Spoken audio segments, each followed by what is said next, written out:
TDP అంటేనే బలమైన cadre ఉన్న పార్టీ అని, కార్యకర్తలే ఈ పార్టీకి ప్రాణమని టీడీపీ అధినేత చంద్రబాబు నాయుడు అన్నారు. 44 ఏళ్ల సుదీర్ఘ ప్రస్థానంలో ఎన్నో రాజకీయ సంక్షోభాలను చూశామని, మన పవర్ను ఎప్పుడూ ఎవరూ తగ్గించలేరన్నారు.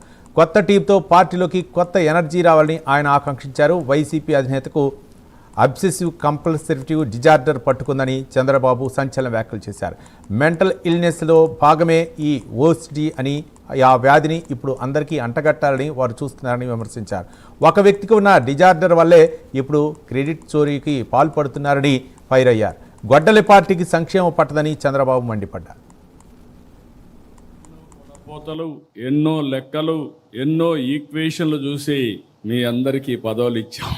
సీనియర్ని గౌరవిస్తూ, కొత్త వారికి అవకాశాలు ఇస్తూ, కష్టపడిన వారికి చోటిస్తూ కమిటీలు ఏర్పాటు చేయడం జరిగింది. సీనియారిటీ, సిన్సియారిటీ, సోషల్ రీఇంజనీరింగ్ తో దాదాపు 250 మందితో కమిటీలు ఏర్పాటు చేసుకున్నాం. అనుభవం, యువశక్తి, సమర్థత గీటురాయిగా పార్టీ కమిటీలు ఏర్పాటు చేశాం.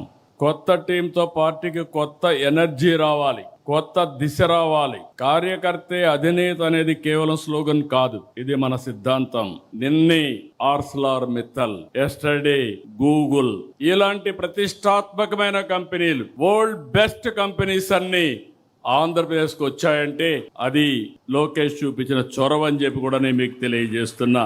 అందుకే ఈ రోజు అదనంగా వర్కింగ్ ప్రెసిడెంట్ బాధ్యతలు అప్పచెప్పాం. కానీ బాధ్యతలు అప్పచెప్పినప్పుడు నేను ఒకటే చెప్తున్నా మీ అందరికీ, నేను బ్లైండ్ గా ఎవరికి బాధ్యతలు అప్పచెప్పను. నా కమిట్మెంట్ ఈ రాష్ట్రం. 48 సంవత్సరాలుగా రాజకీయాల్లో ఉన్నాం. అలాంటి నా కమిట్మెంట్ ఈ రాష్ట్రం యొక్క ప్రయోజనాలని శాశ్వతంగా ఎవరు కాపాడతారో వారికి నేను ప్రోత్సహిస్తా, అండగా ఉంటా. అదే రాబోయే రోజుల్లో ఈ రాష్ట్రంలో మనం ఇచ్చే ఒక లెగసీ అని చెప్పి కూడా నేను మీకు తెలియజేస్తున్నా. గొడ్డలి పార్టీ చేస్తున్నటువంటి చెడును కూడా అనునిత్యం ప్రజలకు చెప్పాలి. అధికారంలో ఉండగా రాష్ట్రాన్ని పూర్తిగా నాశనం చేశారు. అది చాలక ఇప్పుడు కూడా కుట్రలు చేస్తున్నారు. ఈ రోజు మీరు చూస్తే ఒక కిల్లింగ్ మనస్తత్వం ఉన్న గొడ్డలి పార్టీకి ప్రజా సంక్షేమం పట్టదు, అభివృద్ధి గిట్టదు. రాష్ట్రానికి పెట్టుబడులు వస్తున్నాయంటే విమర్శలు చేస్తారు. ఒకవేళ విమర్శలు చేసిన తర్వాత ప్రజల్లో కానీ వ్యతిరేకత వస్తుంది అనుకుంటే మేమే తెచ్చాం, మేమే ఆలోచించామని మాట్లాడే పరిస్థితికి వస్తున్నారు. ఇంకో పక్కన ఎక్కడన్నా డబ్బులు తేవాలంటే దానికి కావాలని కంప్లైంట్స్ పెట్టి అడ్డు పెట్టే ప్రయత్నం చేస్తున్నారు. ఆ పార్టీకి ఒక ఓసిడి పట్టుకున్నది. నేను మామూలుగా చెప్పడం లేదు ఈ మాట. అబ్సెసివ్ కంపల్సివ్ డిజార్డర్, ఇది ఒక వ్యాధి. ఆ వ్యాధిని అందరికి అంటగట్టడానికి చూస్తున్నాడు పార్టీ మొత్తం.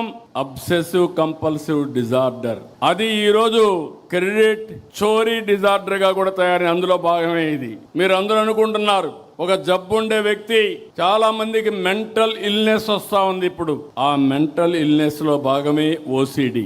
అలాంటి వాళ్ళకు ఏది పట్టుకుంటే అదే, దేన్ని లెక్క పెట్టుకోరు. వాళ్ళ ఆశయాలకు అడ్డంగా ఎవరైనా వస్తే ఎంతకన్నా తెగాయించే పరిస్థితి వస్తుంది.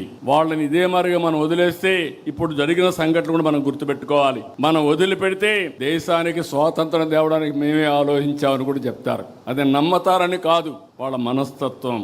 ఇంకో పక్క మీరు గుర్తుపెట్టుకోవాలి, సింధూరుకు కూడా డ్రోన్ ఆలోచన నేనే ఇచ్చానని చెప్పే పరిస్థితికి వస్తారు.